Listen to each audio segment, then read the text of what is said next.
Liquor కేసులో 161, 164 స్టేట్మెంట్స్‌ని record చేశారు. Liquor అసలు నేను మొదటి నుంచి చెప్తుంది లిక్కర్‌లో కుంభకోణం అనేదో ఓ పెద్ద కుంభకోణం మాట్లాడడం అన్నట్టు సరే నడుస్తోంది. అది జరిగిపోతుంది.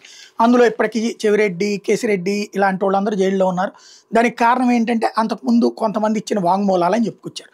వాంగ్మూలాలు తప్పించి మీ దగ్గర ఏం సాక్ష్యాలు ఉన్నాయంటే అవి సేకరించేదాకా వీళ్ళందరినీ జైళ్ళలో ఉంచండి అన్న వాదంతోనే ఇప్పటిదాకా జైళ్ళలో ఉంచుతున్నటువంటి పరిస్థితి. ఇప్పుడు లిక్కర్ కుంభకోణంలో ఎవరైతే సాక్షులు అని చెప్పారో విజయసాయిరెడ్డి గారికి సంబంధించినటువంటి కుటుంబం పెనకా రోహిత్ రెడ్డి, పెనకా శరత్చంద్రారెడ్డి వాళ్ళు తాజాగా ఓ పిటిషన్ వేశారు.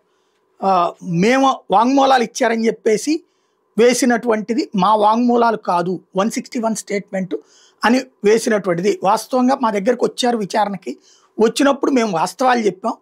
తర్వాత పేపర్లో చూస్తే మేమేదో తప్పు ఇది ఆరోపణలు చేశామని చెప్పి మేమేదో వాంగ్మూలాలు ఇచ్చామని చెప్పారు. మేము ఇచ్చిన వాంగ్మూలానికి పేపర్లో వచ్చిన వాంగ్మూలానికి సంబంధం లేకపోయేటప్పటికి ఆ వాంగ్మూలం కాపీలు అడిగి తీసుకున్నాం.